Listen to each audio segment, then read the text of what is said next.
And that brings us to today's Global Entrepreneurship Week Speaker Series. Welcome, everyone who's listening in.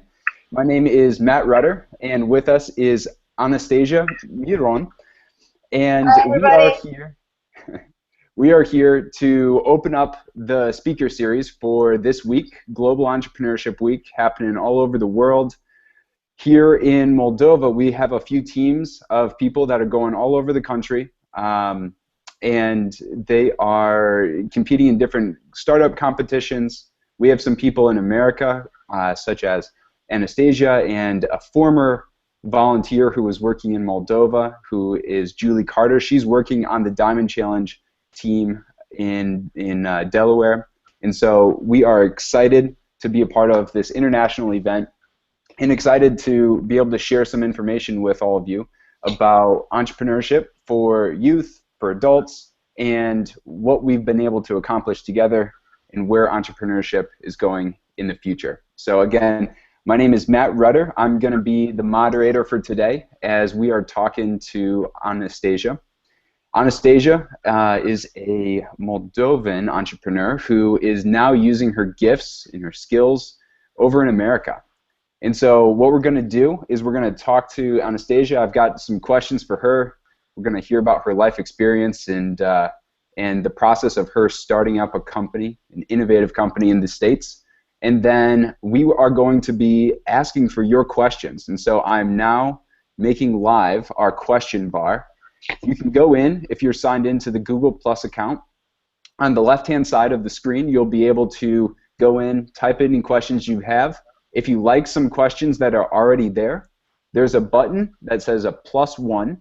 Click on that button, and in the second half of our conversation tonight, in about a half hour, we'll be able to start asking your questions, and hopefully Anastasia will have some good answers. I believe she will.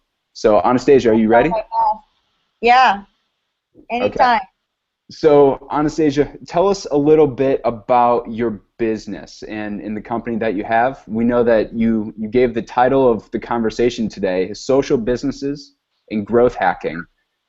Before we get into the idea of what that is, can you tell us what company you have? Give us the elevator pitch.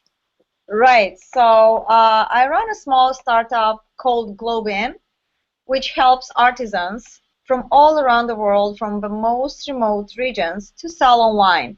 So basically what we do is we give them a new opportunity, right? We open a new market for them, and I call it economical justice, and I'm very proud of that because it takes guts and a lot of work to do something that a lot of other people would consider challenging or maybe not enough profitable.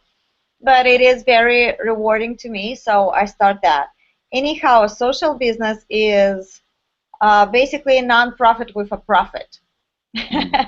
So it is a business that makes money, not cheating on people, but helping them, providing a really good service, and caring about the people to whom the service is provided and the people by whom the service is provided. So that is called social business. Please do not match it with social media or like Facebook is not a social business, or Twitter. It is about being social, but it is not a social business, right? So be very careful here. You want me to talk about growth hacking, or you want me to leave it for later? We'll talk about that in a second. Let's unpack real quick how you got to where you are right now. Can you explain a little bit of your background, your history? Right now, we know that the Diamond Challenge participants who are competing in the competition this year, they are in high school. Right. Many of them are here in Moldova, where I'm calling from. You're calling from America, but many of them are here in Moldova. We have some African countries that are able to participate. We have Georgia participating. How did you end up bringing your skills that you developed here in Moldova to realize a new company in America? How did you decide to make that jump? Oh, it's a great question, but probably the answer will be long. Well, I tried to give my best and make it very short. When I was 15, my mom immigrated to Italy. So my whole family went to Italy. From 15 till 25th, I grew up in Italy, right? So I have 15 years of my life in Moldova. I have 10 years of my life in Italy. I graduated in Italy. I have an MBA. I went to school and university in Italy. Then after that, I traveled to America because I had a few really, really good friends here. And I was just curious, you know, to see this all big America that everyone is speaking about and everyone is talking about huge opportunities here. So I was still a student, an MBA student, and I visited America, especially San Francisco, and I really, really liked the bubbling feeling of it. So I said, "Ooh, I have to figure out a way to get back here." And So what year I was went that? back to, yeah, go man. What year was that?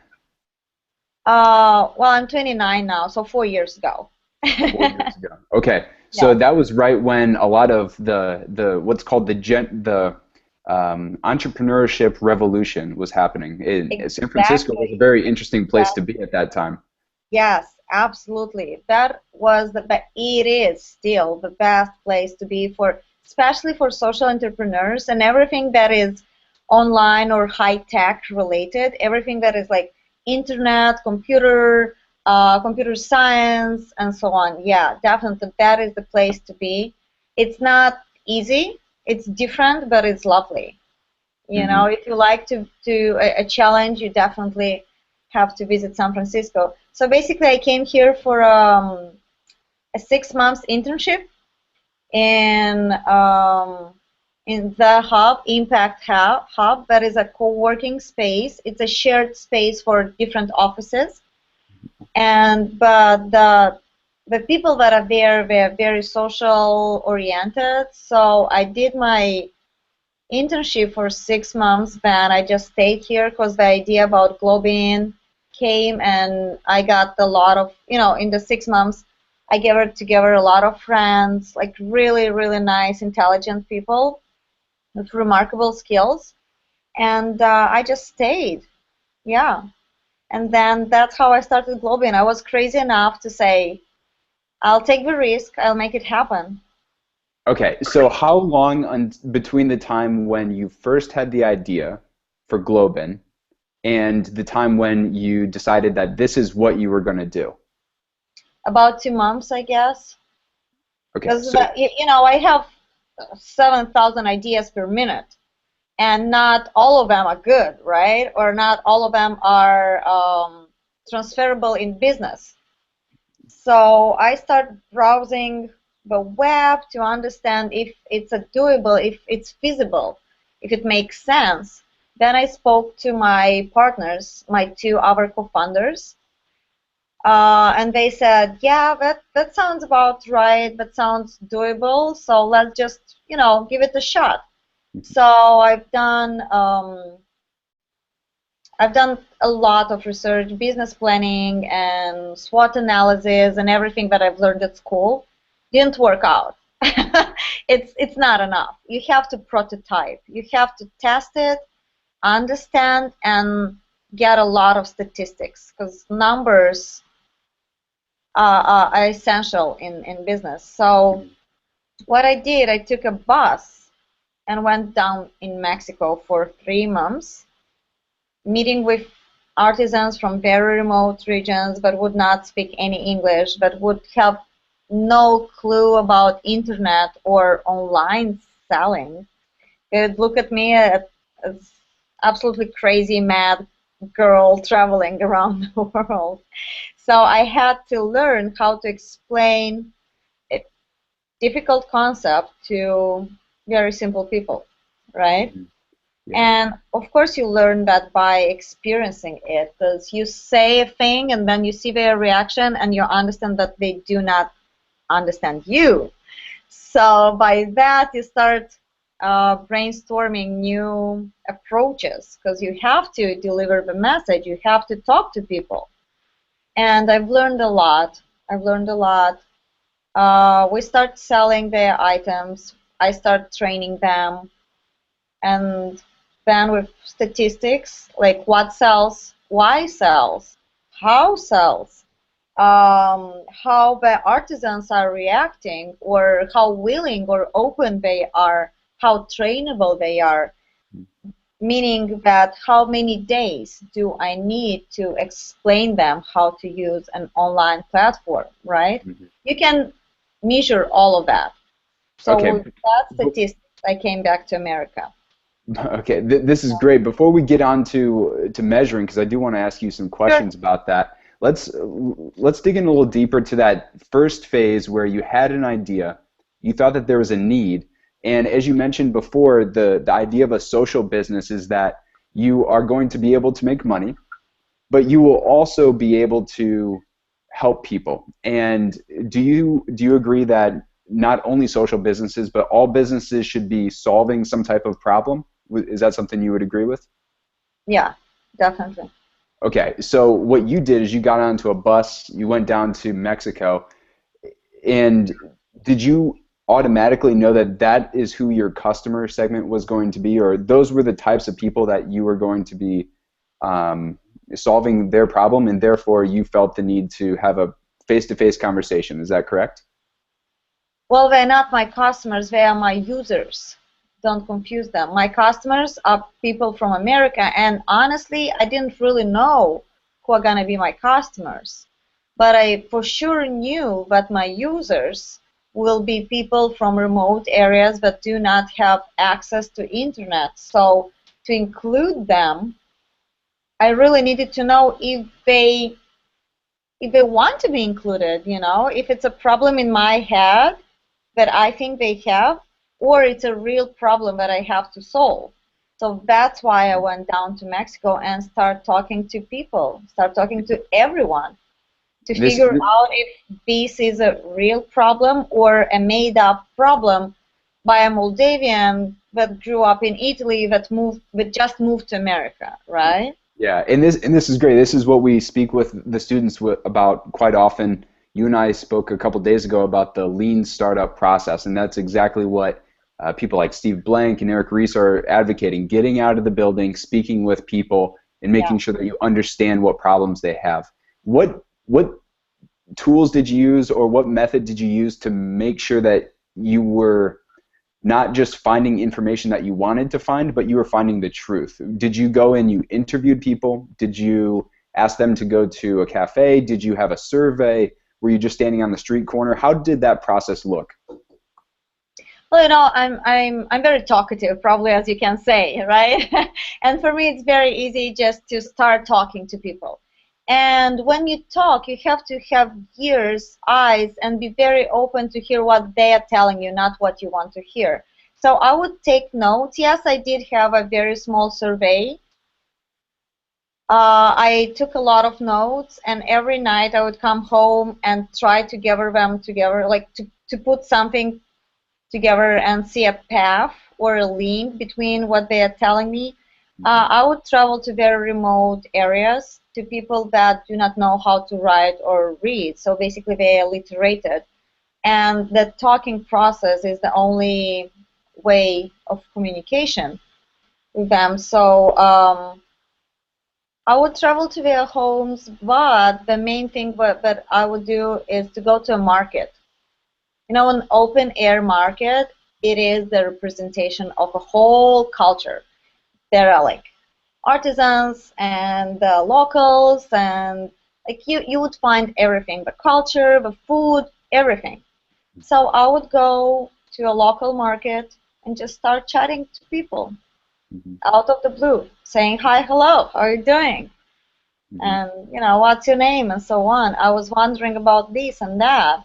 And they would link me to the oldest artisan in the town, and so on. And then everything would go from there.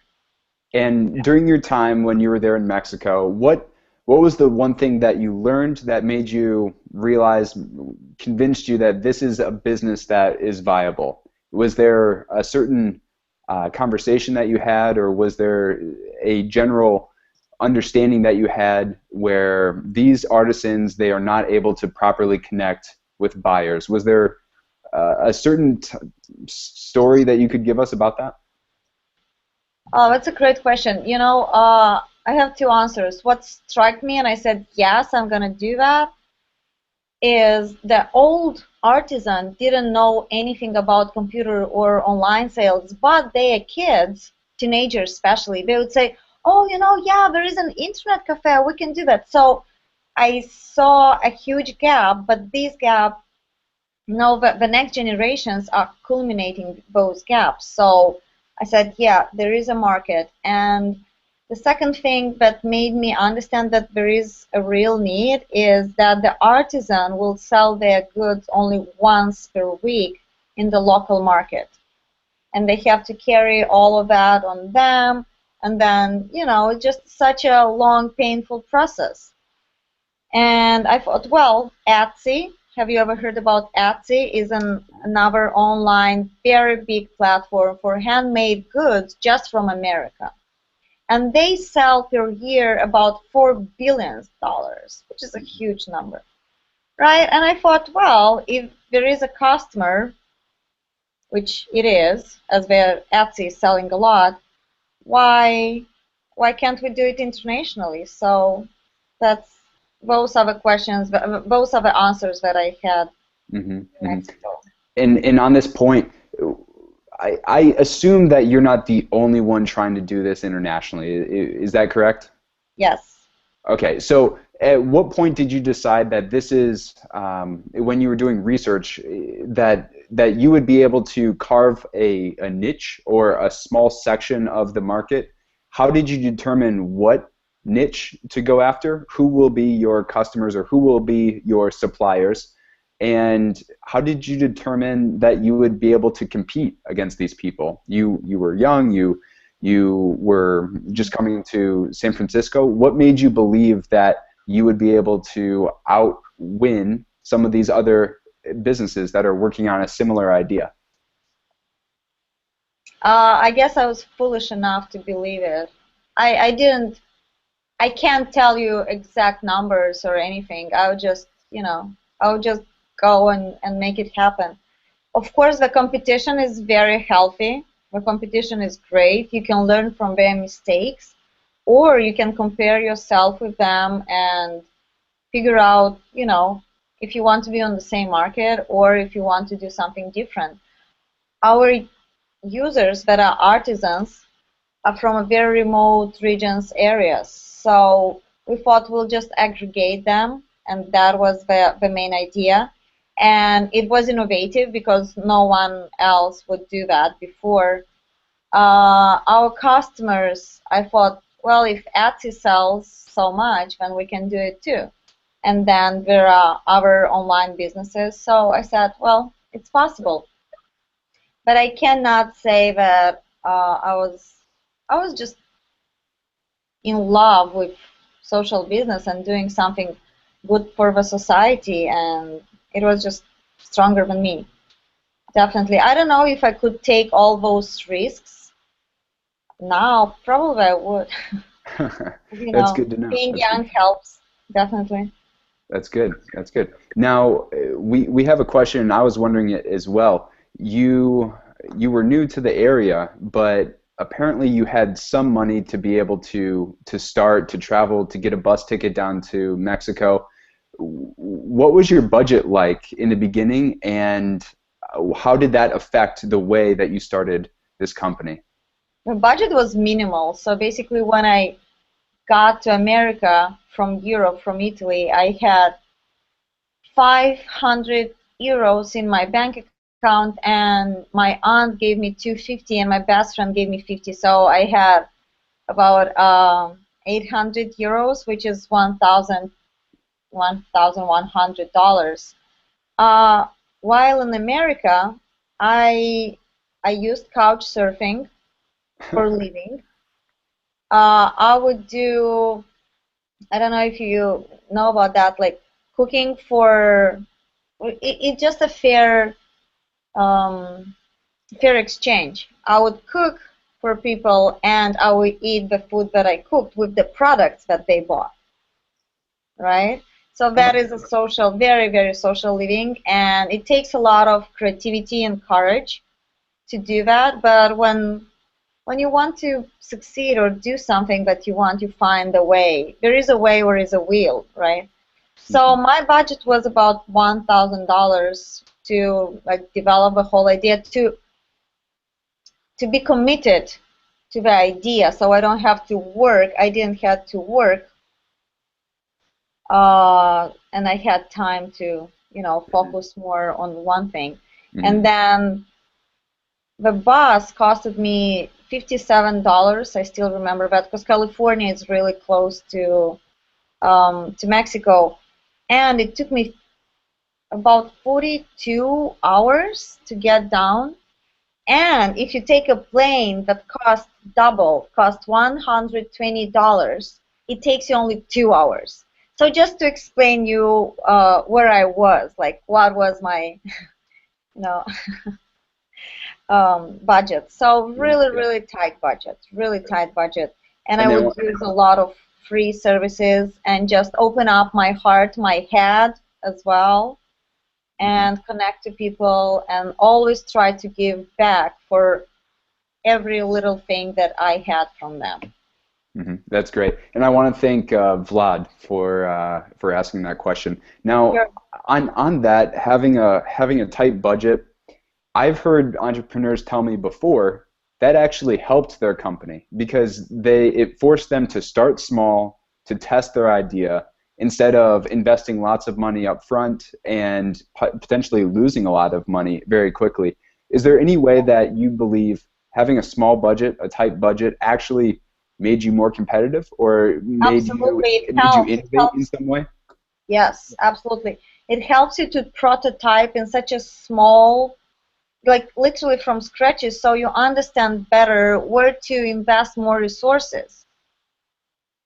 So, and as well, it triggers your creativity to the infinite, and that is very, very important. Very important.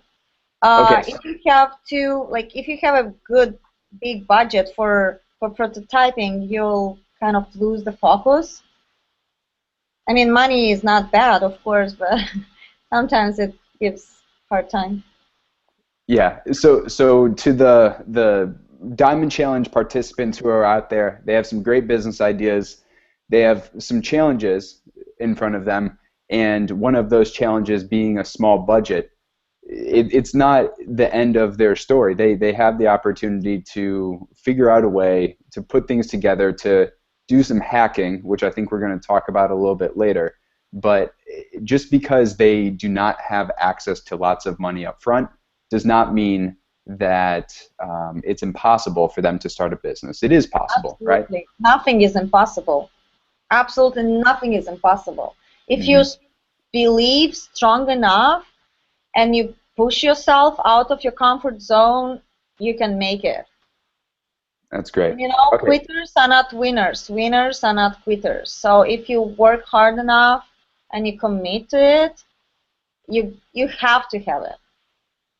That's good to hear. That's good to hear. Okay, so let's keep moving with your story. You get back to San Francisco. You're in an area that has lots of entrepreneurship bubbling up around you. It's an exciting place to be. What was that next step? Once you committed yourself to starting the company, you had an interesting set of problems because you have a marketplace economy, meaning you have to get your users from Mexico or from these other countries, and you have to try to also get a hold and connect with people that are potential buyers. It's a difficult business model to be in a marketplace.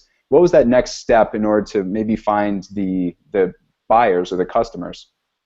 Well, you see, I'm lucky enough. One of my partner is an absolutely brilliant engineer, as well as my very dear friend.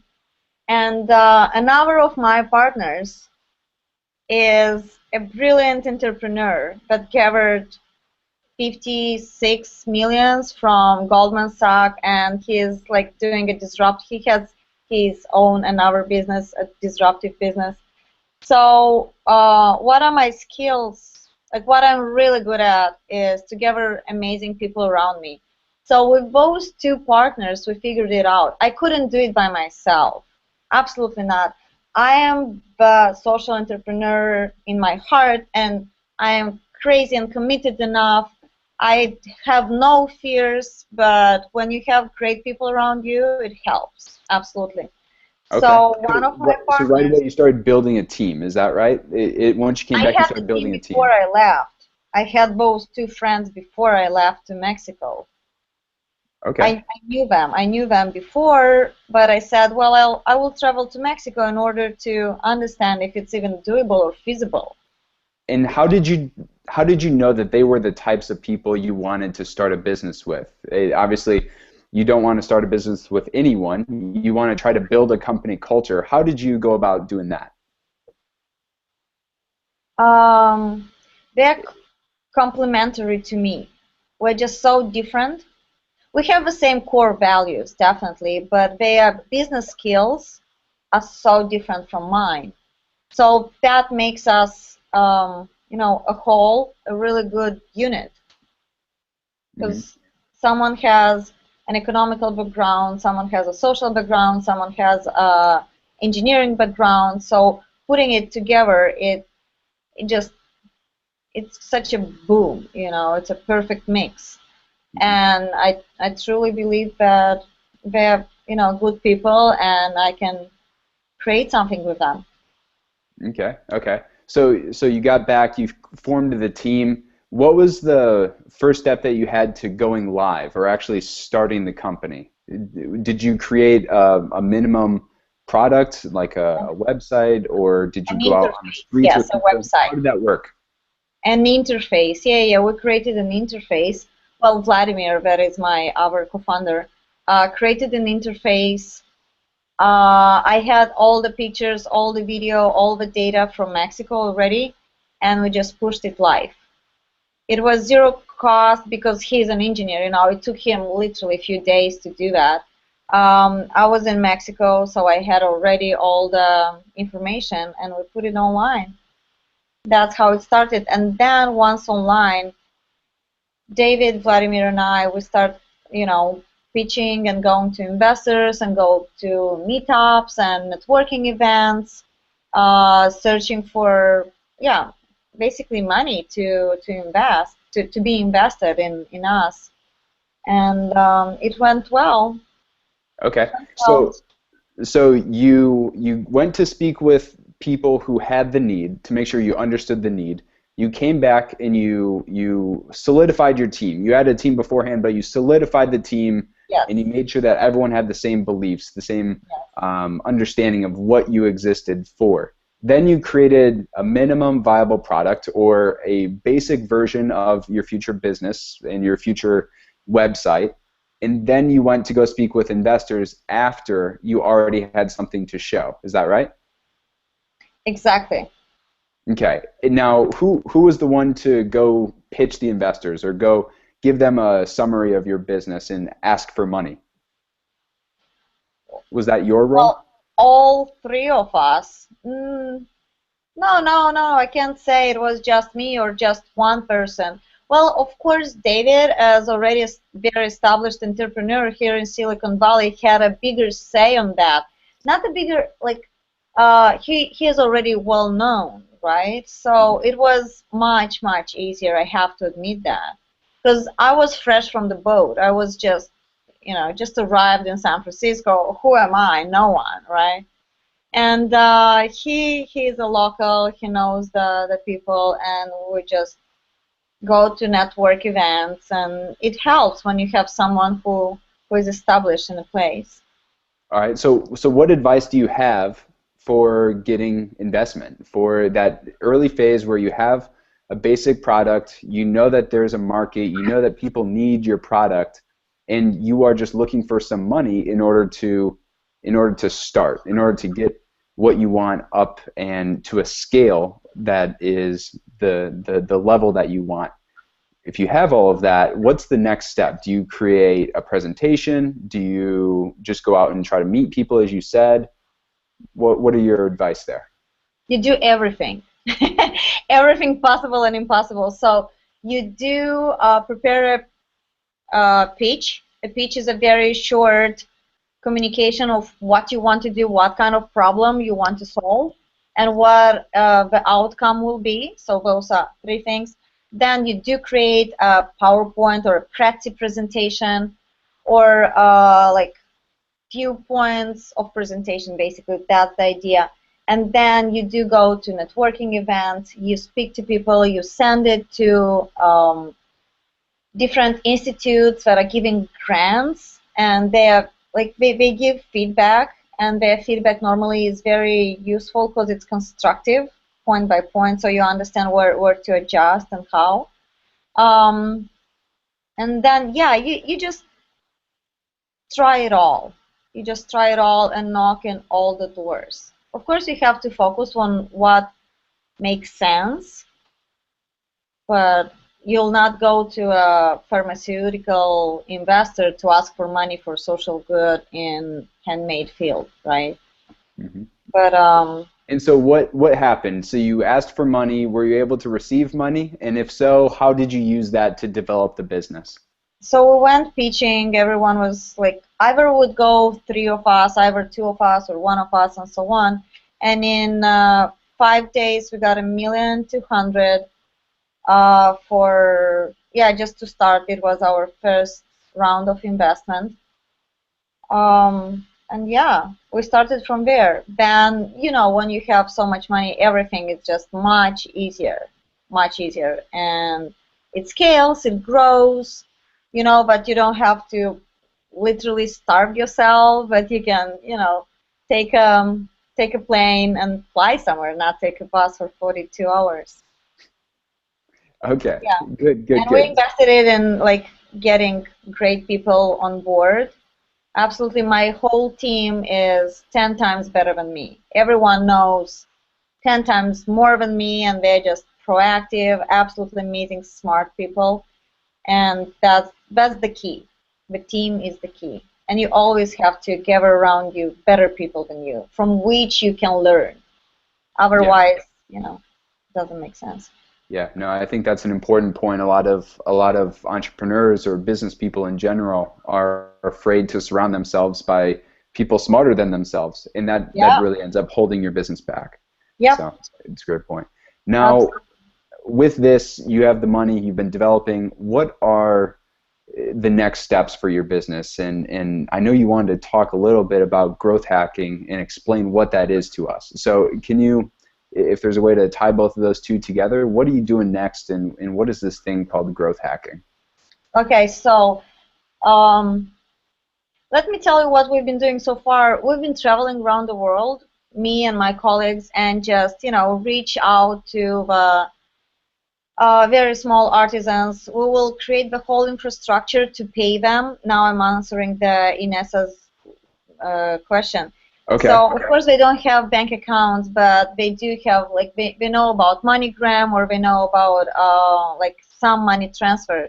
Or sometimes it would be necessary for us to um, just transfer the money to someone we know, but we'll call country manager, and then the country manager will distribute the money. So that was a kind of infrastructure in the place that we'll build, and it worked out, and it's great. Gave us a lot of credibility because we give back 100% of the price that the artisan is asking. And as GlobeIn, we put a markup, which means we charge 25% on the top of the 100, and we take 25%, right? But the artisan gets 100%. So we figured that out.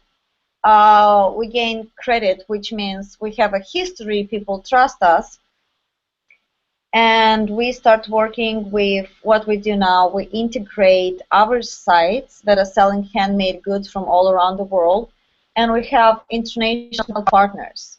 Before, when we were small at the very beginning, it was difficult to approach them because they would say, hey, but who do you think you are, right? Why would I want to work with you? What is your traffic? How many visitors do you have per day?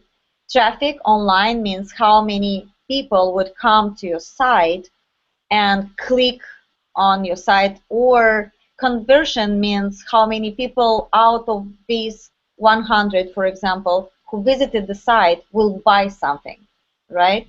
So those KPIs, like key performance indicator, that tells you how good is your platform.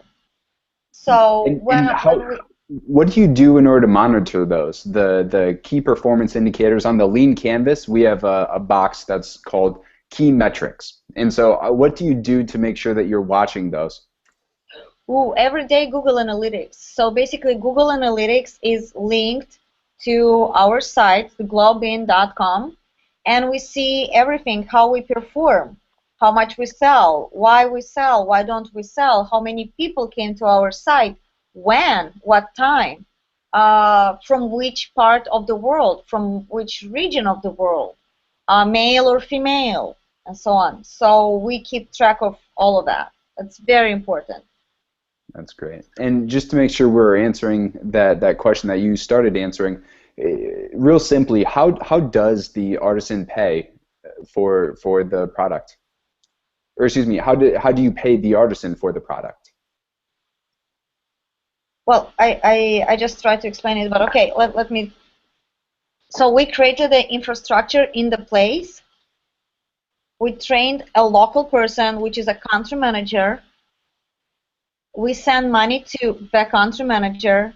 We open a bank account for them if they don't have one. Then that person is distributing the money to the most remote regions in that country. By bus, by MoneyGram, by M-Pesa is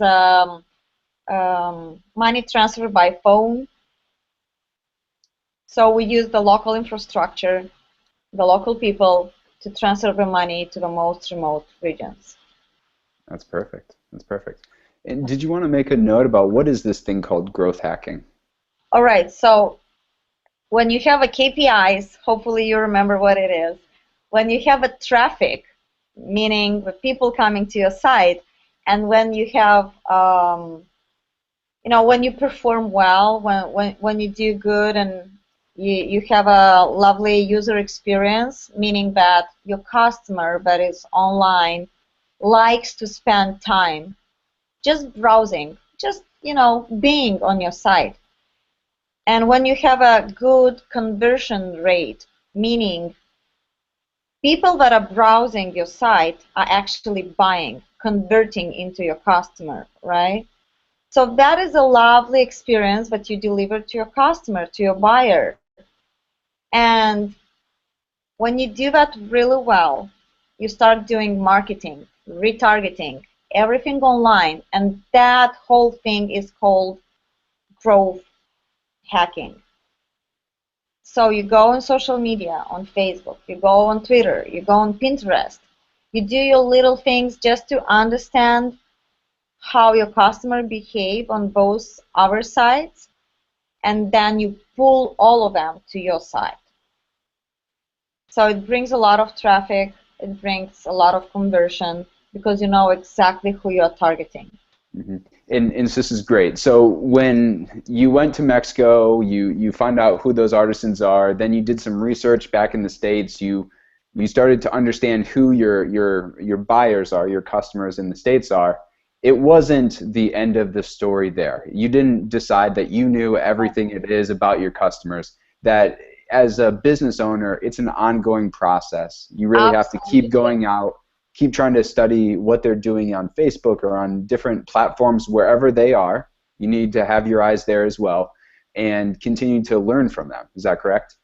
Yes, absolutely. And I still have an amazing marketing team, and they're working hard every day. We do surveys every month with our customers, because the customer is the key, and the customer is always right.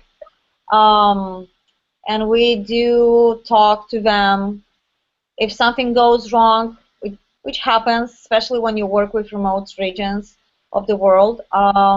We do send them something extra, or a handwritten note with apologies, or with a special thank you if they've been customer for 2 years. So, yeah. That's great. That's great. All right, I still have a few more questions for you, but I Well, promised the I see someone listeners, else has like two yeah, questions. I promised the Um, listeners we would have what, them. what made you believe that someone will buy something from GlobeIn? So as I was saying before, www.etsy.com is an online platform that sells handmade goods from America to Americans. And it sells for about 4 billion per year. It's a platform that is around for about 15 years now. They started very small and now they're huge, absolutely just great. And we thought that if they sell so well, of course we can sell as well. And I had a shop on Etsy just to prototype the products that I was thinking to sell, like the handmade goods from Mexico or Tajikistan or Ghana or Philippines, right? So I had a shop online, I prototyped it, I saw how it works, and it was working, we were selling, and that gave me the confidence that GlobeIn will succeed. That's Okay? great. I That's great. hope I answered. And then Inessa has another question. So, you know, it has Let's to be pause for a second. I want to go deeper into that question that you just tried to answer. So, for one thing, it's rare to hear an entrepreneur as they're telling about their business to actually give the address to a potential competitor. So with this, you said that one of the reasons you knew there was something good about this business idea is other people are already in this area.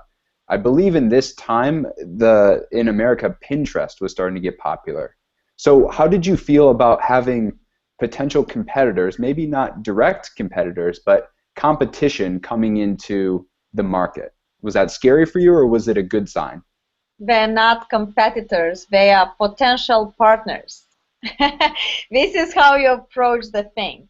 No, it doesn't scare me at all. Everything I do better than someone else. So no, you just learn from them, you learn your lesson, you see their, mistakes or what they're doing great, and you do it greater. That's it. No, absolutely doesn't scare me at all. And competition is very healthy. It brings you life. It gives you, that feeling, ooh, I don't have to relax. So no, no, no. It's great. I couldn't That's live great. without competition, That's great. All right, next question. We have Anessa asking you, is it easy to work with friends? Some say that the easiest way to lose a friend is to start a business with that person. What are your thoughts on that? Well, it worked out great for me. So far, so good. So I don't really know what to answer. It's not a very business related question, so I don't even think about it. I just make it happen. And if they have friends, they and if you are intelligent enough, then why would you ruin something? So no, when it comes to money or and friendship, you just have to be very frank and transparent, and not to be, not to have a presumption that you are better or someone else is worse. And you just talk it out very calmly in a very mature way, and you write things down, you have contracts, and it works. Hmm. That's Yeah. great. All right, so we got a few more minutes left. We got another couple questions. The next Sure. question from Anna is, did you ever think about collaboration with Moldovan artisans? I actually, 2 years ago, I was a part of something called Startup Weekend, and I worked with one woman who was actually trying to start almost this same idea from Moldova and start selling in America. So I know that there are people that I work with in Gagauzia, Moldova, Mhm. where they would love to start selling some products in America. Well, we already have few artisans from Moldova. We have about 8 or 12 of them. Now Okay. I lose the count. And we're about to integrate another beautiful social business that is called Mara Woman. And I'm absolutely open and happy to work with Moldova. And we already do. We already do work with Moldova. Okay, so if there are some people here in Moldova who know of someone, or if they are artisans, or as we said on the phone call today, we have some people from Georgia, and I think we have some other countries also represented. how would they get a hold of you, and what information should they have ready in order to potentially start selling on your website? You go on www.globin.com, press sell, and you'll have all the information necessary. And if we have a partner on your country, that partner will help you to get online. If we have a country manager that is a direct employee of GlobeIn, they will assist you with any information or answers, questions, whatever you have. And on the reverse end, we have a lot of people listening in from America right now. What are ways that they can be involved in some way, and that may be purchasing? Hopefully, they can go onto your website. But are there any other ways for Moldovan or American youth to be involved with your organization? Oh, for sure. It's like the greatest thing you can do is share or on Facebook or tweet on Twitter or pin something on Pinterest. That always helps. Seems it's a little thing, but it's not. It helps a lot. Then for sure just to visit the site and understand what we do and how we do it. And the third thing, when you travel, always take pictures of handmade goods and upload it on Facebook of GlobeIn Facebook, and that is a huge involvement, definitely. Cool, cool. All right, Of I just course, saw a once you question. buy, you're more than welcome. But That's you know, social sharing is caring. So that's what we say here. Sharing is that's caring. that's great. Okay, so I just saw a great question come in. I want to get it to you Okay. before we run out of time. Um, the question is from Vlad. He asked, "Is it easy to start a business in America, being Moldovan?" I wanna add something to that. And is it easy to start in America? And what would you believe are the differences if you tried to start a business in San Francisco, or if you tried to start a business here somewhere in Chisinau or somewhere in Moldova, in an area that is not the hub, the center of uh, entrepreneurship? What are some of the easier parts of being in America? What are some of the more difficult parts that you would have an advantage being here in Moldova? Okay, so your question is a little bit different from Vlad's question. Let me be very short about Vlad. I never did anything because I'm a woman or because I'm from Moldova or Italy. Everything I do, every breath I take is because I'm a human being. And we're all the same species. So I don't care being a Moldavian in Italy or an Italian in America. All right? So hopefully that answers your question. Everything is here in your head. You put yourself walls and you minimize yourself by giving yourself tags. I don't relate to that. I always challenge the status quo, and I'm always a human being. But there are huge advantages to be in Bay Area, especially like San Francisco, Silicon Valley, because the investors, the money that are going around here are, of course, much more than in Moldova or in Europe, and it has a big focus on IT. So if you do something social oriented or IT oriented, it's just much easier to speak to people because they truly understand what you're speaking about, what you're talking about. So that is a huge advantage, I would say. Yes. And being an entrepreneur in Moldova, I was in Moldova two months ago for the economical forum of the diaspora. Hmm. And I talked with 100, 150 entrepreneurs, Moldavian entrepreneurs, all around the world. And, you know, they have just a very strong will, a desire to succeed, and they made it happen in London, in Singapore, in Dubai, in Argentina. So, I don't know. Like, but to start a business in Moldova, for sure you have to fulfill a need that is in Moldova. And people in Moldova are very humble and nice, and some of them are really smart, some of them are super smart. So I think there is a future. What could be an advantage of starting in Moldova? What would be one reason that being in Moldova would be You a can do competitive anything you advantage? want. You don't have any crazy contract laws that will stop you from inventing something, or you don't have um, so many restrictions as you have in America. That is a huge advantage, and it's a small country. You can prototype very, very quickly. So that is huge in business, That's good. definitely. That's good. All right, with a few more questions and a few more minutes, let's get Anessa's, which is interesting. I'm curious what you're going to say. What are some of the biggest challenges that you've had, and what is a way that you have faced that challenge or tried to succeed? Mm. Haha, great question. Um, And she also wrote, "What are some of your biggest achievements?" But I yeah, want to hear the challenge first.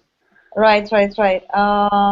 Well, probably those are like more of a personal challenges, and then when you are challenging yourself, of course, you put it into the business. It's not possible either ways. Um, well, I was very homesick at the beginning. My English sucked a lot because I studied French at school, and those were probably the biggest challenges for me. And here in Bay Area, everyone thinks fast and speak fast and do fast. So till the I wanted to say something, and I couldn't find the words, and they're already gone. I'm like, oh shoot, what happened? So that was the biggest challenge, probably, like the language, and I was very homesick. I was very homesick. And the biggest achievements, probably the statistics on my side. And now that we have 22 employees, 10 here in San Francisco, 12 around the world, and we're helping about 3,500 artisans, and that feels good. I guess that is the biggest achievement so far. That's good. That's good. Okay, two more questions, and then I have a final one, and then we'll let you get going. So, Sure. if if this is a quick question to answer, Vlad is asking what motivates you. Oh. I don't know. Um, Probably the smiles of other people, or just seeing someone happy, someone smiling motivates me, definitely. And they're smiling because you solved their problem, right? Not necessarily. Just, Oh, if I walk on a street and I see a person smile, it motivates me to wake up next morning with a huge smile on my face. And that brings me a lot of serotonin in my brain, and that keeps me going forever. good answer. Good answer. I like it. Julie asked if your earrings are from GlobeIn. Yes. All right. India. She loves them. She Yes. loves them. All right, so I'll take the last question because we've got just a couple minutes left. Sure. Right now, most of the people listening are pretty young. And like I said, many of them are in areas that are not as developed as San Francisco, especially with entrepreneurship. Hmm. So if you were a high school student and you had an idea for a business, what is something that you wish you would have known back years ago, or what word could you give to high school students that are in these other areas of the world where it may not be as easy to start a company as in San Francisco? What's your advice to them? Well, for sure, never give up. That's the that's the most valuable advice I had from one of my investors and advisors that is 76, just a brilliant person. Um, yeah, never give up and just pursue your dream, be yourself, and work hard enough.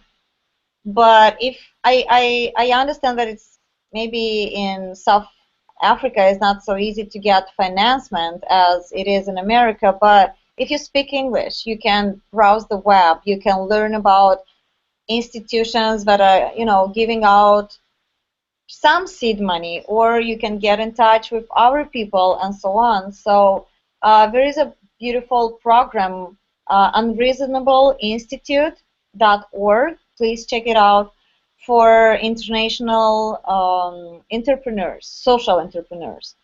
There are other programs that are, encouraging and helping the young people to, to dream even bigger, because it's never enough to dream big. So please don't give up, pursue your dream, make it happen.